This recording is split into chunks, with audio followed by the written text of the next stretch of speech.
नमस्कार, एक और क्वेश्चन सेटिंग अरेंजमेंट से सॉल्व कर लेते हैं। 6 बॉयज राहुल, राम, रमेश, सोहन। ठीक है, ये नाम पर की कुछ फायदा होता नहीं है शुरुआत में। ठीक है, इसमें टाइम वेस्ट नहीं करना चाहिए। तो 6 बॉयज है और फेसिंग नॉर्थ है, ये आप देख लेना। हालांकि फेसिंग साउथ भी होता है, फिर भी पता ही है, हम लोग फेसिंग नॉर्थ लेके ही बनाते हैं। तो नंबर देख लेना होता है कितने लोग हैं। तो 6 लोग हैं, 1 2 3 4 5 और 6। ठीक है, इस बार हमें पूरा नाम लिखना पड़ेगा क्योंकि कंफ्यूजन हो जाएगा। ठीक है, तो पूरा नाम ही लेके चलेंगे। अब Rahul sits fourth to the left of Anil. ठीक है, तो अगर अनिल ले लेते हैं, यहां नीचे लिख लेते हैं, हमारे पास तो जगह ही जगह है। तो अगर अनिल ले लेते हैं तो Rahul fourth to the left है, 1 2 3, और ये रहा राहुल। ठीक है, Ram sits second to the right of Sohan.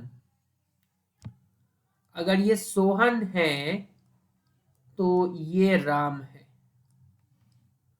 और Ramesh sits second to the right of Ram. ये राम है तो रमेश। ठीक है, Anil does not sit any of the extreme ends of the row. ठीक है, अच्छा, तो क्या क्या सिनेरियो हो सकता था। देखो, ये कुल मिला के अनिल और राहुल वाला जो बैंड है, इसमें 5 लोग हैं। ठीक है, तो ऐसा होता कि या तो अनिल को हम लोग यहां रखते और फिर ये सिनेरियो होता है बाकी लोग लेफ्ट में, या फिर अनिल को एंड पे रखते और फिर बाकी लोग होते। लेकिन क्योंकि कुछ मना कर दिया ना, Anil does not sit at the any and, extreme and, that means Anil and पे हो नहीं सकता। और कुछ सिनेरियो तो बनता नहीं है, आप अनिल को यहां तो रख नहीं सकते, यहां रखोगे तो फिर राहुल कहां जाएगा, बाहर चले जाएगा वो तो 2 ही सिनेरियो था, उसमें से भी एक को मना कर दिया तो ठीक है। तो अनिल को यहां रख दो तो राहुल आ गया इधर। ठीक है, अब इसको कहां पे रखें। तो देखो, इसमें आपको कोई सोचने की खास बात है नहीं, क्योंकि इसमें भी कितने लोग हैं, 1 2 3 4 5।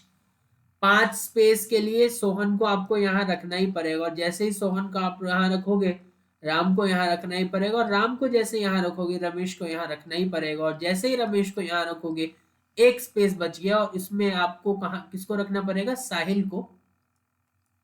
ठीक है, और जैसे ही साहिल को रखा लास्ट पॉइंट पर, ये who is sitting second to the right of Rahul. Rahul के सेकंड राइट में, first second, this is Sahil. ठीक है, तो हमारा जो आंसर होगा दैट वुड बी साहिल।